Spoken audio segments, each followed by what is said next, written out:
I'm Walter, 38 male. I live alone in the small, quiet house I grew up in, the house where I spent the last decade of my life not as a son, but as a full-time caregiver. As an archivist, my life has always been about preserving the past, but I never imagined my own history would become a battleground. This story isn't just about a house or a bank account. It's about the fight for my life's work, my mother's memory, and a justice that seemed impossible until a forgotten law gave me a fighting chance. Before this story unfolds, I'd love to connect with you. Please let me know in the comments where you're watching from and what time it is in your corner of the world. It's amazing to see how far these stories can travel. The silence in my mother's house was a heavy, unfamiliar blanket. For the past 10 years, this old bungalow had been filled with a symphony of specific sounds. The gentle hum of the oxygen concentrator, the soft chime of the pill reminder on my phone, the rustle of bedsheets as I helped her adjust her position, and on good days the sound of her laughter as we watched old black and white movies. Now there was nothing. The quiet was a constant, deafening reminder that my mother, Helen, was gone. She had passed peacefully a month ago at the age of 68 after a long and grueling battle with a degenerative neurological condition. My life, which had been so intricately woven with hers, felt frayed and purposeless. My job as an archivist at the city library was more than a profession, it was a calling. I found a deep sense of satisfaction in organizing the chaos of history, in preserving fragile documents and photographs so that others could understand their past. That same instinct for preservation had guided my life for the last decade. When my mother's diagnosis came, my older brother, Richard, was already well on his way to building his empire. He was an investment banker in a city 3 states away, a world of high-stakes deals and ruthless ambition. He visited twice a year for Christmas and her birthday, armed with expensive gifts and hollow promises. "You're a saint, Wally," he'd say, clapping me on the shoulder. "I don't know how you do it, I'll send a check to help out." The checks were always generous, but they were never what was needed. They were a transaction, a way for him to buy a clear conscience. I was the one who held her hand through every doctor's appointment. I was the one who learned to cook pureed meals, who mastered the complex schedule of medications, who woke up at 3 a.m. to the sound of a fall. I modified the house, installing ramps and grab bars. My career slowed to a crawl. I turned down a promotion that would have required more travel. My social life evaporated, replaced by evenings spent reading aloud to her or just sitting in companionable silence. I didn't regret a moment of it. I loved my mother, and I had made her a promise on the day she came home from the hospital, her eyes wide with fear. "I'm not going to a facility, Walter," she had whispered, her voice trembling. "Please don't let them take me away from my home." I had looked into her eyes and said, "Never, Mom, I'll be here always." It was a promise kept. I managed our finances meticulously. My mother had a modest pension and some savings. Richard's checks helped, covering the bigger medical expenses and the cost of retrofitting the bathroom. But my own savings dwindled as I often chose to work part-time to be more available for her. The house, a simple 2-bedroom place in a quiet suburban neighborhood, was her only significant asset. It was paid off, a testament to my father's hard work before he passed away 20 years ago. It was more than just wood and nails. It was the repository of our family's entire history. Every scuff on the hardwood floor, every pencil mark on the doorframe measuring our height as children, was a piece of our story. Our neighbor Maria Sanchez, a retired nurse who had lived next door since I was a boy, was a godsend. She'd often pop over with a casserole or just to sit with Mom for an hour so I could run to the grocery store. She saw it all. She saw me carrying Mom from her wheelchair to her bed. She saw the exhaustion etched on my face after a particularly rough night. She also saw the conspicuous absence of my brother. "It's a shame," she'd say, shaking her head. "A son should be there, money isn't everything." I would just nod, too tired to feel anger. At the time, it didn't seem to matter. I wasn't doing it for recognition or reward, I was doing it for my mother. My focus was singular, to make her final years as comfortable and dignified as possible. I never once thought about what would come after. I never considered that my decade of sacrifice, of unwavering devotion, could be completely and utterly erased by a single piece of paper. The injustice was a storm gathering just over the horizon, and I was completely unaware of the devastation it was about to unleash. I was living in the quiet aftermath of one loss, never imagining a second, more brutal one was coming. Richard arrived 2 days after the funeral, his expensive suit looking out of place amidst the modest, well-worn furniture of our childhood home. He carried a sleek leather briefcase and an air of managerial authority, as if he were arriving to oversee a corporate acquisition rather than grieve with his brother. The sympathy he offered felt rehearsed, a series of platitudes delivered with an impatient glance at his watch. He had flown in for the service and was flying out the next day, but he had, in his words, some business to clear up. That business, it turned out, was the complete dismantling of my world. We sat at the small kitchen table, the same table where my mother had taught me how to read. The air was thick with unspoken resentments. "So Walter," he began, clicking open his briefcase, "we need to talk about the estate." The word felt cold, clinical. Estate was what you called the assets of a stranger, not the home your mother had filled with love and the smell of baked bread. "There isn't much to talk about, is there?" I said quietly. "There's the house and a little bit left in her savings account after the funeral expenses." He nodded, pulling out a sheaf of papers. "Correct. And according to Mom's will, it's all quite straightforward." He slid a document across the table. It was professionally drafted, dated 15 years ago.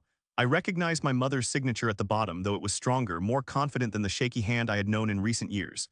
I scanned the legal jargon, my eyes catching on the key phrase. "I give, devise, and bequeath my entire estate, both real and personal, to my beloved son, Richard." My name was nowhere. There was a small provision for me, a single sentence mentioning that Richard should, at his discretion, give me some personal items of sentimental value. The air left my lungs in a rush. I stared at the paper, then at my brother's impassive face. "This can't be right," I stammered. "This was written before she got sick, before everything. We never talked about it." Richard leaned back in his chair, a faint smirk playing on his lips. "A will is a will, Walter. It's legally binding. Mom made her wishes clear a long time ago. She wanted me to have the house." "She wanted you to have the house," I repeated, my voice rising with disbelief. "Richard, you haven't spent more than a week here in the last 15 years. I was the one here. I took care of her every single day for a decade. I gave up everything for her." His expression hardened. The facade of the grieving son fell away, revealing the cold, calculating banker beneath. "Don't be so dramatic. You were here because you had nowhere else to go. Your job barely pays the bills. I was the one supporting this household. My checks kept the lights on and paid for her medicine. You were essentially living here rent-free in exchange for helping out. Let's call it what it is, a fair arrangement." Every word was a dagger. He was reframing my sacrifice as a form of freeloading, my love as a transaction. He was painting a picture of himself as the benevolent provider and me as the dependent little brother. The injustice of it was so staggering it left me speechless. "I need you to vacate the property within 30 days, he continued, his tone brisk and final. "I'm putting the house on the market. The market is hot right now and I can't afford to let it sit empty. It's a prime location for a teardown and a rebuild." A teardown. He wanted to destroy our home, erase every memory for a profit. The pencil marks on the doorframe, the garden Mom and I planted, the porch swing where she'd sit on summer evenings, he saw none of it. He saw only a plot of land, a number on a balance sheet. "Richard, you can't," I pleaded, my voice cracking. "This is my home, this was her home. It's my house now," he said, standing up and closing his briefcase with a definitive snap. "The law is on my side. You have 30 days, Walter. Don't make this more difficult than it needs to be." He walked out the door without a backward glance, leaving me alone at the kitchen table with the will that had just invalidated a decade of my life. The wolf had shown his teeth, and I was left bleeding in the ruins of the life I thought I had built on a foundation of love and duty. The silence of the house was no longer just sad. It was suffocating, filled with the crushing weight of betrayal. The 30-day eviction notice arrived by certified mail a week later. It was an official, impersonal document from a law firm I didn't recognize, stating in no uncertain terms that I was to vacate the premises at 123 Elm Street by the end of the month. Seeing my home reduced to a mailing address on a legal threat felt like a final, brutal insult. The days that followed were a blur of numb disbelief and rising panic. I walked through the rooms of my See Richard's house. I had to remind myself, feeling like a ghost. Every object held a memory of my mother, a memory now tainted by my brother's greed. How could he do this? How could he so callously disregard the years of sacrifice, the endless nights, the emotional and physical toll it had taken on me? I packed a few boxes, but my heart wasn't in it.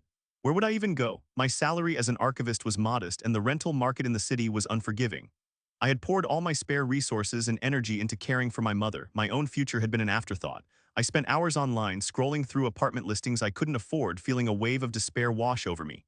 The injustice was a physical weight, pressing down on my chest, making it hard to breathe.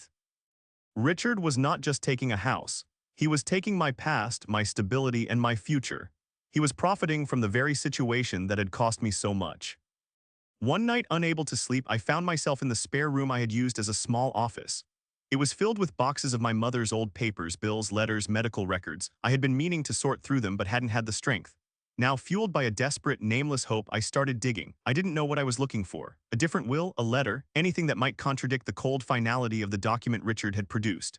Hours passed. I found old photographs, birthday cards I'd sent her from college, and stacks of medical bills stamped paid, many of which I had paid myself from my own account. There was no new will. As the first light of dawn filtered through the window, I slumped back in my chair, defeated. My eyes fell on a dusty box in the corner labeled Household.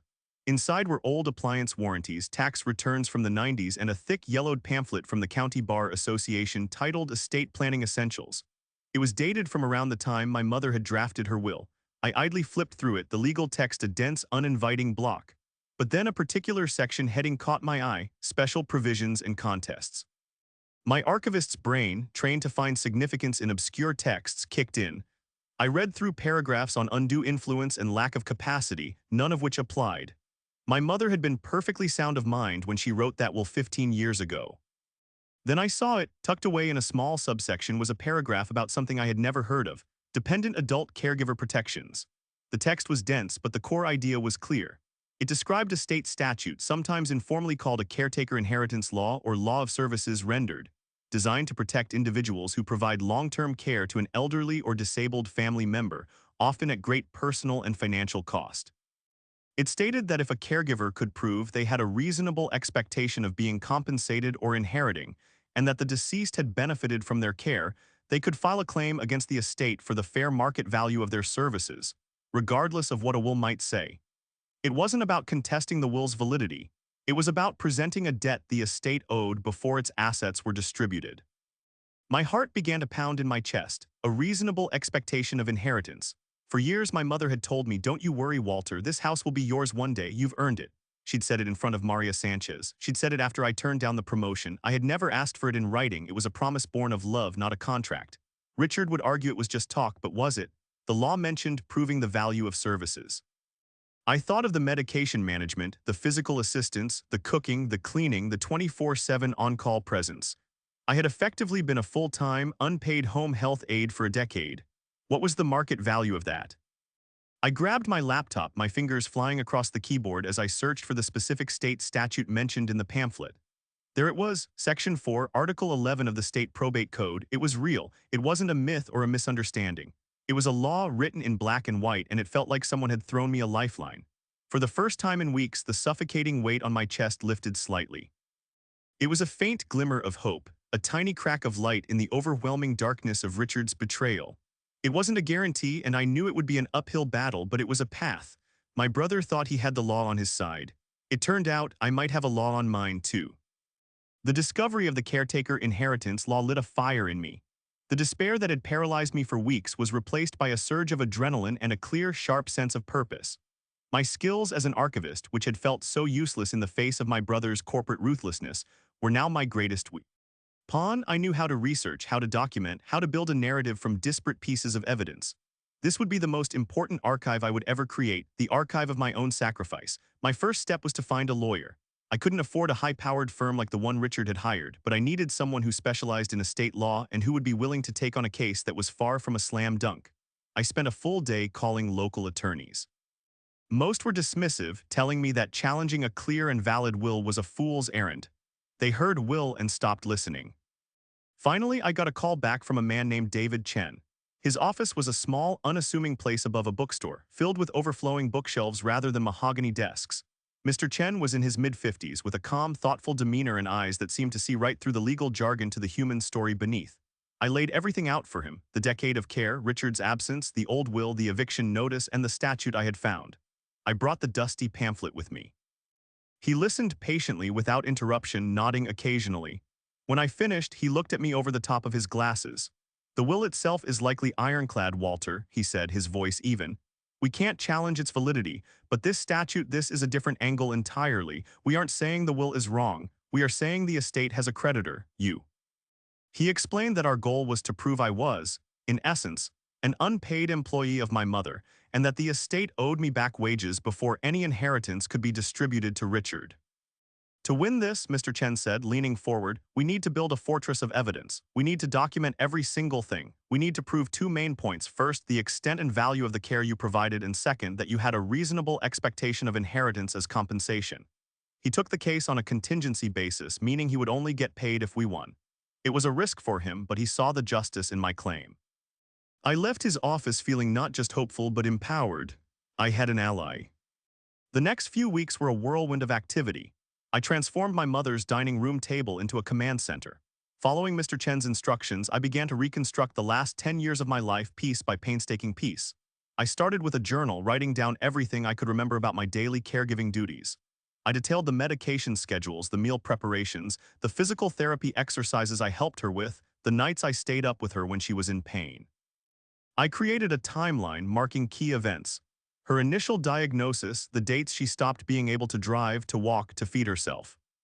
Next, I tackled the financial records. I went through years of my own bank statements, highlighting every purchase made for my mother: groceries, prescription copays, medical supplies. The total was staggering. I had spent tens of thousands of dollars of my own money over the years, far more than Richard's occasional checks had covered.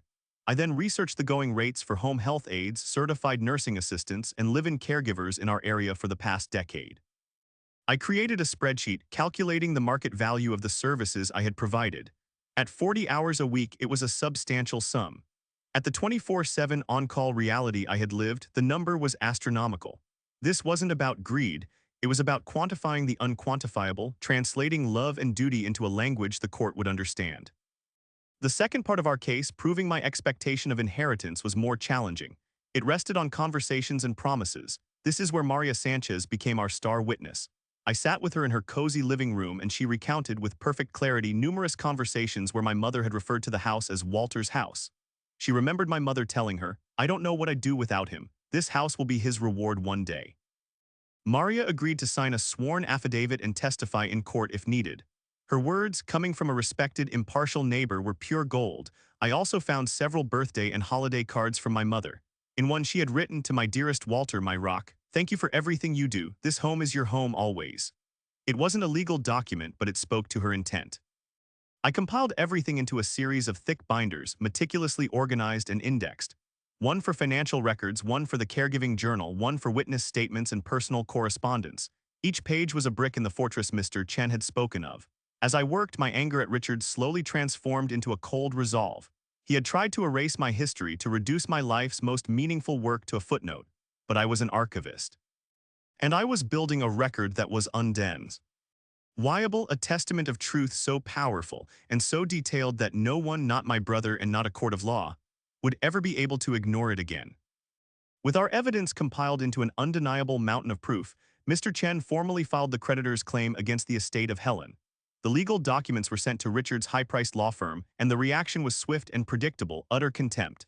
Their official response was a curt dismissal, calling my claim frivolous, unfounded, and an opportunistic attempt to circumvent the clear and final wishes of the deceased. They accused me of trying to extort my brother.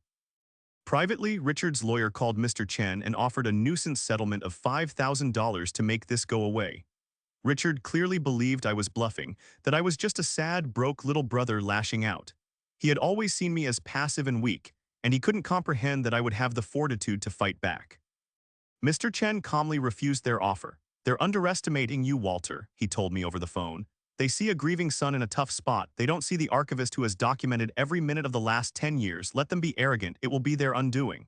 The next step was the deposition phase. This was where their lawyers would get to question me under oath, and Mr. Chen would get to question Richard. My deposition was grueling. It took place in a sterile conference room at their law firm, a place that reeked of money and power. Two lawyers, a man and a woman who looked like they'd stepped out of a TV show, grilled me for 6 hours.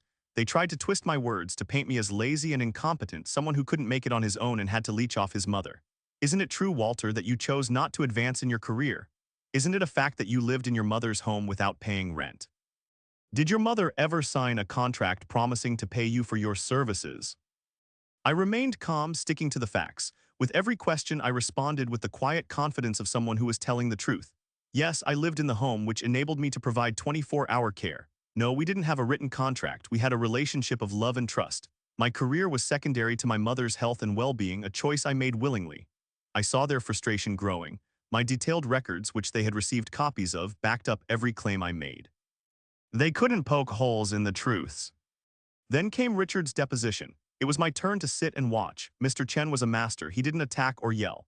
He began with a soft, almost friendly tone, asking Richard about his successful career, his beautiful family, his expensive home. He built a picture of a man who had everything. Then he gently pivoted. "Richard, in the last 10 years, how many nights in total did you spend at your mother's house?" Richard squirmed.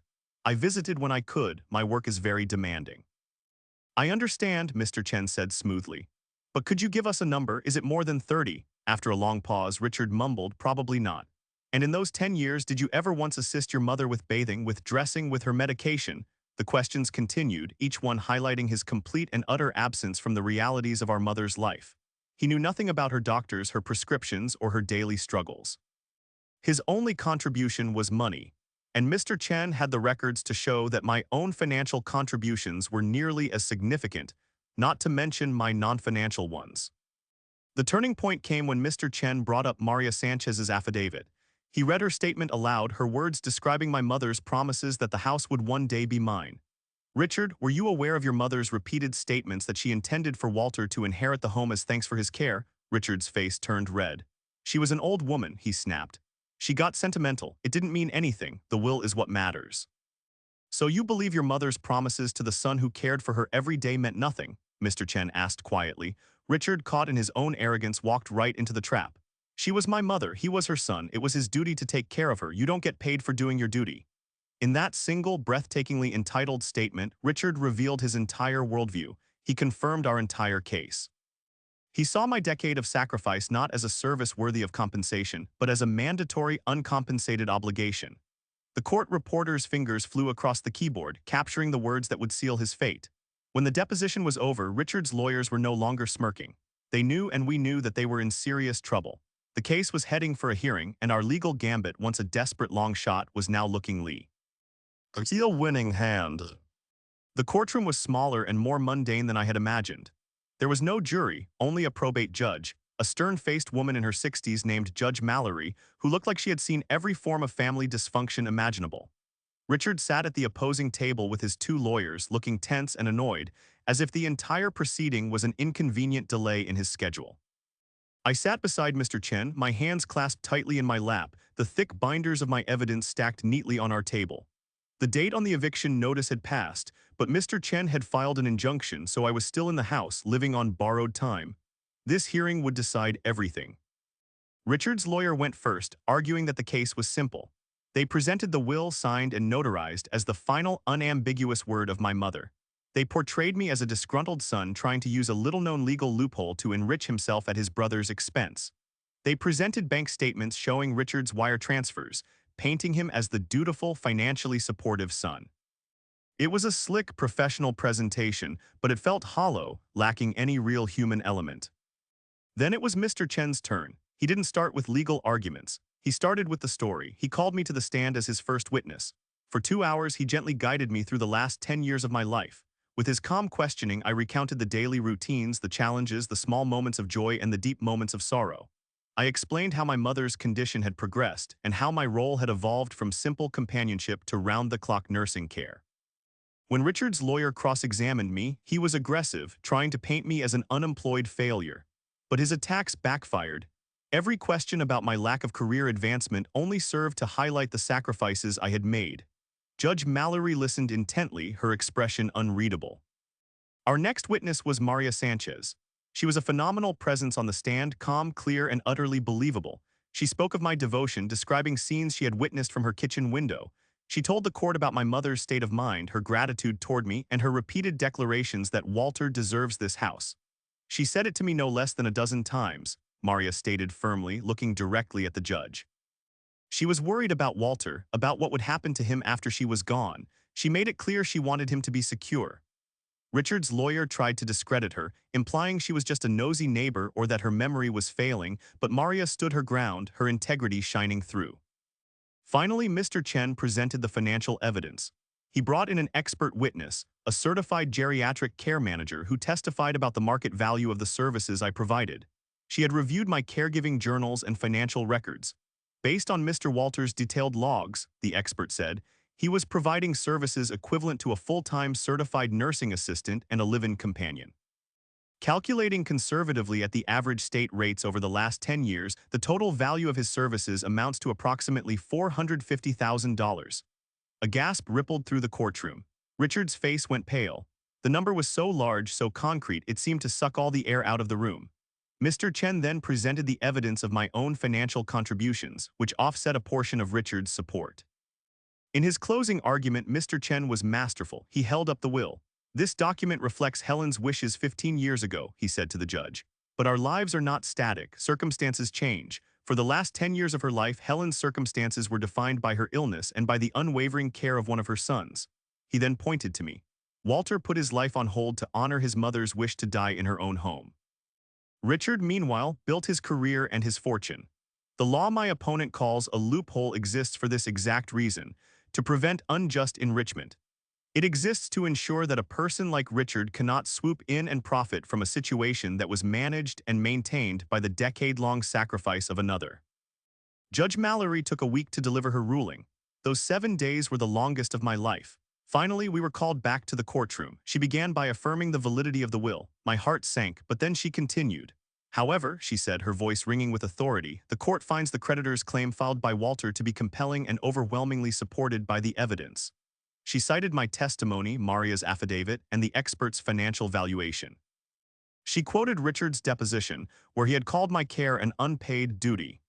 The belief that familial care should have no value is an antiquated notion that this statute was specifically designed to correct, the judge declared. The court awards Walter the full value of services rendered, calculated at $450,000 to be paid from the estate as a priority debt. She then looked directly at Richard. As the estate's primary asset is the family home, valued at approximately $400,000, the house is hereby transferred in its entirety to Walter in partial satisfaction of this debt. The remaining $50,000 will be paid from the estate's cash assets. It was over, I had won. The house was mine. The gavel came down and the sound echoed like a thunderclap of justice in the silent room. Walking out of the courthouse, I felt a strange sense of lightness, as if a decade of accumulated weight had been lifted from my shoulders. Mr. Chen clapped me on the back, a broad smile on his face. "You did it, Walter," he said. "You stood up for yourself and you won." Richard and his lawyers stormed past us, his face a mask of thunderous rage. He shot me a look of pure hatred, but for the first time it had no power over me. He was just a man who had lost a financial transaction. He had never understood what the fight was truly about. It was never just about the money or the house. It was about the validation of my life's work. The court's judgment was a public acknowledgement that my care, my love, and my sacrifice had tangible value. The legal transfer of the property took a few weeks. The day the new deed arrived in the mail with my name listed as the sole owner was profoundly emotional. I held the paper in my hands and walked through the house, my house. It was no longer a place of uncertainty or a monument to my brother's betrayal. It was my sanctuary, my future, earned not through a signature on a will but through 10 years of unwavering commitment. The silence in the house no longer felt suffocating. It felt peaceful. I had my mother's home, and more importantly, I had protected her memory from Richard's greed. I knew she would have wanted this. The first thing I did was call a locksmith and have the locks changed. It was a small, symbolic act, but it felt monumental. I was securing my borders both physically and emotionally. The next day I began the slow process of reclaiming the space as my own. I didn't erase my mother, her presence was a comfort, but I started to make small changes. I bought a new couch, painted the living room a warm, calming blue, and started replanting the garden she and I had loved so much. Each change was a step toward my own future, a future that Richard had tried to steal from me. As for Richard, the fallout for him was significant. The judgment was a public record. The story of the wealthy investment banker who refused to care for his dying mother and then tried to leave his caregiving brother homeless did not play well in his social or professional circles. I never spoke a word of it to anyone, but news has a way of traveling. He had to liquidate some of his precious stock portfolio to pay the remaining $50,000 of the judgment and his exorbitant legal fees. The financial hit was a nuisance to him, but the damage to his reputation was far more severe. We have not spoken since that day in court, and I doubt we ever will. I have no room in my life for that kind of toxicity. With the legal battle behind me, I was finally able to grieve my mother properly. I could now remember her without the shadow of injustice looming over me. I think about her every day, not with sorrow, but with gratitude for the years we had and the lessons she taught me. I've also started to rebuild my own life. I'm still an archivist, but with my housing secure, I feel a new sense of freedom. I've started dating, reconnecting with old friends, and even thinking about going back to school to get my master's degree, a dream I had deferred for a decade. The money from my mother's remaining savings account, the portion that was left after the debt to me was paid, allowed me to create a comfortable financial cushion. Sometimes when I'm sitting on the porch swing in the evening, I think about that dusty legal pamphlet I found in the middle of the night. It was a lifeline, a tool that allowed me to fight back, but the real strength came from within. It came from the conviction that what I did for my mother mattered. The court's decision was the debt paid, the peace and security I feel now, that is the future earned. My name is Walter and I am finally home.